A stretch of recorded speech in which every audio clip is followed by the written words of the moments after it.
हाजिर हूँ level up के एपिसोड 16 के साथ। अगर आप मेरे चैनल पर नए हैं तो चैनल को सब्सक्राइब कर दें, वीडियो को लाइक और शेयर कर दें। शुक्रिया। लास्ट एपिसोड के एंड पे हमने देखा था जिनवू ताइशिक को मार देता है। ताइशिक को मारने के बाद जिनवू वहीं पर खड़ा होता है, कहता है हर बार जब मैं किसी को मारता हूँ तो मेरे अंदर का एक इमोशन मर जाता है, लेकिन मैं स्ट्रॉन्ग बनना चाहता हूँ। जूही आगे बढ़ती है और जिनवू से कहती है, जिनवू तुम्हारा शुक्रिया, तुमने 2 बार मेरी जान बचाई।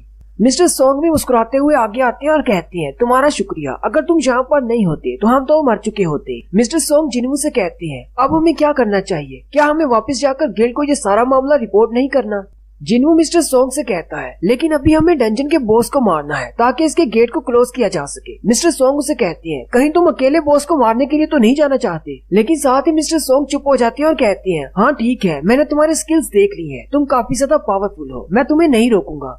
मिस्टर सोंग सारी लाशों की तरफ देखते हैं और कहते हैं मैं तो इन सब को सही तरह से दफनाना चाहता था, लेकिन अब क्या किया जा सकता है, हमें यहाँ से जल्दी से निकलना होगा। जिनवू आगे बढ़ता है और ताइशिक के सीने से अपने हंजर को बाहर निकालता है। वो जैसे अपने हंजर को बाहर निकालता है वहाँ पर एक छोटा सा बीड चमक रहा होता है। वो बीड असल में एक रैलिक होता है। साथ ही एक विंडो ओपन होती है जिसमें जिनवू को बताया जाता है कि हंटर ताइशिक के मरने के बाद उसकी शैडो वाली एबिलिटी अब तुम्हारी हो चुकी है। जैसे ही तुम इस रैलिक को तोड़ोगे वो एबिलिटी तुम्हारी बॉडी के अंदर चली जाएगी। जिनवू हैरान हो जाता है और कहता है इसका मतलब मैं दूसरे हंटर्स को मारने के बाद उनकी एबिलिटीज को भी ले सकता हूँ। मिस्टर सोंग जिनवू से कहते हैं हम दोनों बाहर जा रहे हैं और जाकर सारी बात बताएंगे। जूही जिनवू से कहती है मैं बाहर तुम्हारा इंतजार करूंगी, जल्दी से बॉस को मारकर बाहर आ जाओ। जिनवू उनसे कहता है परेशान होने की जरूरत नहीं, मुझे ज्यादा टाइम नहीं लगेगा। फिर जिनवू बॉस के रूम की तरफ आगे चल पड़ता है। वहीं पर उन तीनों कैदियों की लाशें पड़ी होती है। जिनवू एक लाश के पास जाता है और उसे कहता है मुझे पता है कि तुम जिंदा हो, अपनी नौटंकी बंद करो। क्या तुम मरने का नाटक कर रहे थे ताकि सभी के चले जाने के बाद यहाँ से आसानी से भाग जाओ और किसी को पता भी न चले। वो कैदी बोलने की कोशिश करता है लेकिन ताइशिक ने उसका गला काट दिया होता है, इसलिए वो बोल नहीं पाता। जिनवू से कहता है ताइशिक तो बहुत ज्यादा जालिम निकला, उसने तो तुम्हारा गला ही काट दिया ताकि तुम किसी को मदद के लिए पुकार न सको। जिनवू आगे बढ़ता है और उसे कॉलर से पकड़ लेता है और कहता है तुम्हारा तो ब्लड बह रहा है, इस तरह तो तुम मर जाओगे। अगर हम जूही से कहें तो वो तुम्हें बचा सकती है। वो क्रिमिनल खुश हो जाता है और कहता है चलो शुक्र है मेरी जान बच गई। लेकिन जिनवू से घसीटता हुआ बॉस के रूम की तरफ ले जाता है। वो उसे कहता है तुम कहाँ पर जा रहे हो, हम लोग तो गलत डायरेक्शन में जा रहे हैं। सामने बॉस का रूम होता है। जिनवू दरवाजा खोलता है और उस कैदी को लेकर अंदर चला जाता है। सामने एक बड़ा सा गोब्लिन बॉस होता है। जिनवू दरवाजे को बंद करके सामने खड़ा हो जाता है और उस कैदी को कहता है क्या तुम्हें याद है तुमने कितने लोगों को मारा है, क्या तुम्हें उन सब के फेसेस याद है? मेरी नजर में तुम ताइशिक से भी ज्यादा गंदा कचरा हो। तुम्हारे जैसे मॉन्स्टर को इस डंजन से बाहर जाने नहीं दूंगा। उस बड़े से बॉस मॉन्स्टर के साथ छोटे छोटे और भी गॉब्लिन्स होते हैं। वो आगे बढ़ते हैं और उस क्रिमिनल को पकड़कर अपने पास खींच लेते हैं और वो सारे उस पर टूट पड़ते हैं और उसे मार देते हैं। और इसके बाद फाइट का कोई भी सीन नहीं दिखाते, बस एक सीन दिखाते हैं जिनवू उस बड़े से गॉब्लिन बॉस को मार देता है। जिनवू उसकी लाश के पास खड़ा होता है और कहता है इस बड़े से गोब्लिन बॉस को मारना तो बिल्कुल भी डिफिकल्ट नहीं था। मिस्टर सोंग बाहर आकर गिल्ड से आए हुए लड़के को सारी बात बता देते हैं। गिल्ड का वो लड़का सारी बात को समझ जाता है और जल्दी से इन्वेस्टिगेशन टीम को कॉल करता है और उन्हें बताता है कि उनके उस ऑफिसर ने डंजन के अंदर क्या काम किया है। और थोड़ी ही देर के बाद इन्वेस्टिगेशन टीम से मैनेजर वू जिन वहाँ पर पहुँच जाते हैं। मैनेजर गिल्ड के लड़के से पूछते हैं कितनी देर हो गई डंजन को क्लियर किए हुए। वो लड़का उन्हें बताता है तकरीबन 40 मिनट हो चुके हैं। मैनेजर वू जिन से कहते हैं अभी तो सिर्फ 20 मिनट रह गए हैं, हमें नहीं लगता कि हम अंदर जाकर उनकी डेड बॉडीज को बाहर निकाल सकते हैं क्योंकि डंजन का गेट क्लोज होने वाला है। वू जिन उस लड़के से पूछते हैं जितने भी लोग उस डंजन में बचे हैं क्या उन सब लोगों ने डंजन को क्लियर किया है? वो लड़का उनसे कहता है जी उन लोगों ने क्लियर किया है। मिस्टर वू जिन सोचते हैं ताइशिक के बारे में तो मुझे पता है कि वो ऐसा कर सकता है कि वो एक असैसिनेशन मिशन के दौरान उसने सारे कैदियों को मार दिया, लेकिन मुझे इस बात की समझ नहीं आ रही कि उसने बॉस को क्यों मारा, वो डंजन के गेट को क्यों क्लोज करना चाहता था। उसी वक्त उनकी नजर जिनवू पर पड़ती है। मिस्टर वू जिन उसे कहते हैं क्या तुम संग जिनवू हो?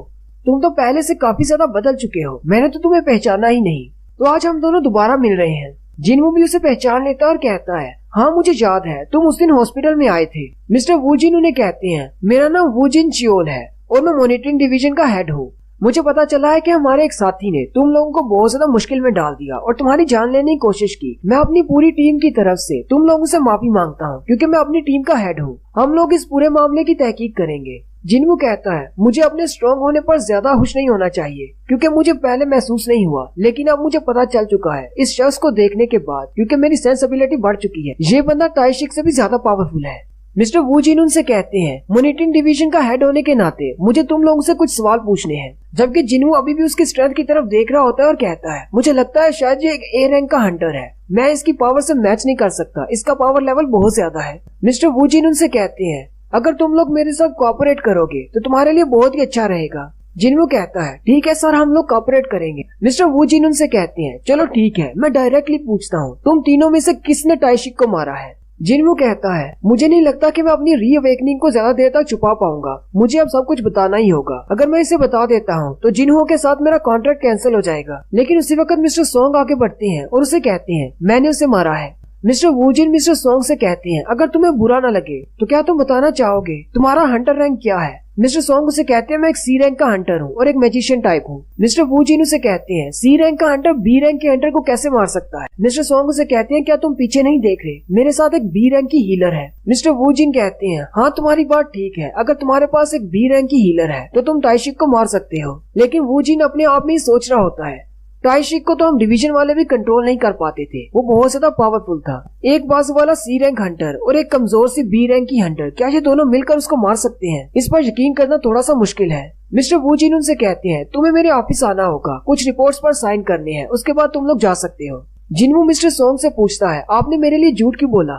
मिस्टर सोंग उसे कहते हैं, मुझे पता है कि तुम अपनी एबिलिटीज को हाइड करना चाहती हो, इसलिए मैं तुम्हारी मदद कर रहा हूँ, परेशान मत हो, हम लोग वापस आ जाएंगे। मिस्टर सोंग मुस्कुराते हुए उससे कहते हैं, वैसे भी इन्वेस्टिगेशन में तुम्हारा नाम आ चुका है, तुम इनकी इन्वेस्टिगेशन से नहीं बचोगे, लेकिन इस तरह डायरेक्टली तुम पर कोई भी इल्जाम नहीं आएगा, इसे मेरा थैंक्स वाला टोकन समझ लो। मिस्टर वू जिन जिनवू से कहते हैं, जिनवू मेरी बात सुनो, मुझे पता है कि एक ई रैंक का हंटर एक बी रैंक के हंटर टाइशिक को नहीं मार सकता, और मुझे नहीं लगता कि हमें दोबारा से तुम पर शक करना चाहिए कि तुम एक रीअवेकन हो। लास्ट टाइम हमने तुम्हें चेक किया था, लेकिन तुम्हारे लिए एक बुरी खबर है, अगर तुम अपना ध्यान नहीं रखोगे तो मुझे लगता है कि शायद तुम बहुत ही जल्दी मरने वाले हो। जिनवू उनसे कहता है, आपकी इस बात का क्या मतलब है? मिस्टर वू जिन उसे कहते हैं, डांगसुक के साथ जब तुम डंजन में गए थे तो वहाँ पर उसके 8 साथी मारे गए, सिर्फ तुम और एक डी रैंक के हंटर वहाँ से जिंदा बाहर आए थे। लेकिन असल मसला ये है कि डांगसुक का छोटा भाई एक एस रैंक का हंटर है, तुमने उसका नाम तो सुना होगा, उसका नाम डांगसू है और वो अमेरिका में रहता है, और मुझे लगता है कि वो तुम लोगों से बदला लेने के लिए यहाँ जरूर आएगा। ये बात सुनते ही जिनवू बहुत ज्यादा घबरा जाता है और कहता है, क्या वाकई में वो उसका छोटा भाई है? मिस्टर वू जिन उसे कहते हैं, इस बात से कोई भी फर्क नहीं पड़ता कि उस दिन डंजन के अंदर क्या हुआ था, लेकिन इस बात से फर्क जरूर पड़ता है कि तुम दोनों वहाँ से जिंदा बाहर आ गए, लेकिन उसका भाई जिंदा बाहर नहीं आया। और क्योंकि उसका भाई एस रैंक का हंटर है, इसलिए कानून भी उसके सामने बेबस है, क्योंकि एक एस रैंक के हंटर को हम मौजजा भी कह सकते हैं या फिर चलती फिरती तबाही कह सकते हैं। अगर वो यहाँ पर आकर तुम्हें मारना चाहता है तो कोई भी कानून या फिर कोई भी बंदा तुम्हें बचा नहीं पाएगा, क्योंकि डांगसू एक ऐसा हंटर है जिससे तो मॉन्स्टर्स भी डरते हैं। जाने से पहले मिस्टर वू जिन उसे कहते हैं, अगर हो सके तो अपने शहर को छोड़कर चले जाओ, अपनी फैमिली को लेकर किसी दूसरे मुल्क चले जाओ। जिनवू जल्दी से अपने स्टैट्स की तरफ देखता है, उसका लेवल 27 होता है और उसकी स्ट्रेंथ 72 पर होती। जिनवू कहता है, मेरे पास अभी इतनी ज्यादा स्ट्रेंथ नहीं कि मैं एक एस रैंक के हंटर को हरा सकूं।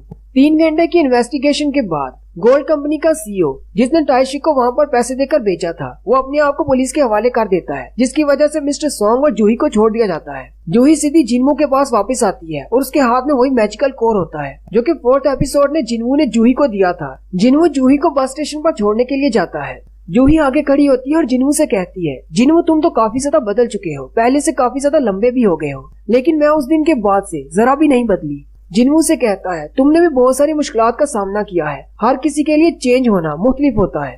जूही उसे कहती है, तुम तो काफी ज्यादा समझदार भी हो गए हो, लेकिन एक हंटर बनना मुझे सूट नहीं करता, मैं बहुत ज्यादा डर जाती हूँ, मैं मॉन्स्टर्स को देखकर घबरा जाती हूँ, और मेरे लिए अपने डर का सामना करना इतना ज्यादा आसान नहीं है, क्योंकि मैं एक बी रैंक की हीलर हूँ, इसलिए मुझे ए रैंक की या फिर बी रैंक की डंजन्स को ज्वाइन करना था, लेकिन मैं नहीं कर पाई क्योंकि मैं मॉन्स्टर से डरती थी, इसलिए मैं सिर्फ डी रैंक की या फिर ई रैंक की हंटर्स ही ज्वाइन करती थी। ई रैंक की डंजन्स में मैं इसलिए भी जाया करती थी क्योंकि मैं तुम्हें देख सकूं। मैं हमेशा तुम्हारी इंजरीज को हील करती थी, जो कि हमेशा तुम्हारी बॉडीज पर आती रहती थी, क्योंकि तुम बहुत ज्यादा कमजोर थे। अगर मैं तुम्हें सच बताऊं तो तुम इतना ज्यादा जख्मी होते थे कि मैं भी तुम तंग आ गई थी कि मुझे तुम्हें हमेशा हील करना पड़ता है। मैं तुम्हें बिल्कुल बेवकूफ हंटर समझती थी, लेकिन तुम हर बार डंजन से जिंदा बाहर आते, ना सिर्फ अपना ख्याल रखते बल्कि बाकियों की भी जान बचाते।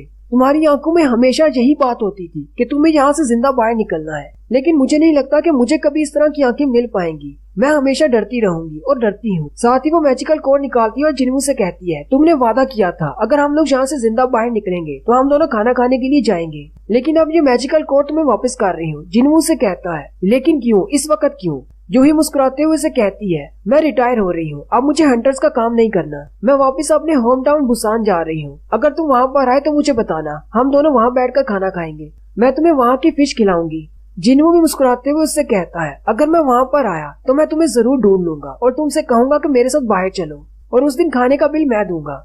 जूही मुस्कुराते हुए से कहती है, अच्छा ठीक है, और साथ ही वो जिन्हों को बाय बोलकर वहाँ से चली जाती है। जूही के वहाँ से जाने के बाद जिन्हों कहता है, अब मेरे पास एक और वजह है और ज्यादा स्ट्रॉन्ग होने की, क्योंकि मौत मेरा पीछा कर रही है। डांगसू कोई आम सा बंदा नहीं है, वो एक एस रैंक का हंटर है और मुझे उससे बचने के लिए अपने आप को स्ट्रॉन्ग बनाना ही होगा। और यहीं पर हमारी एपिसोड 16 का एंड होता है। एक्सप्लेनेशन अच्छी लगी हो तो कमेंट करके जरूर बताएं।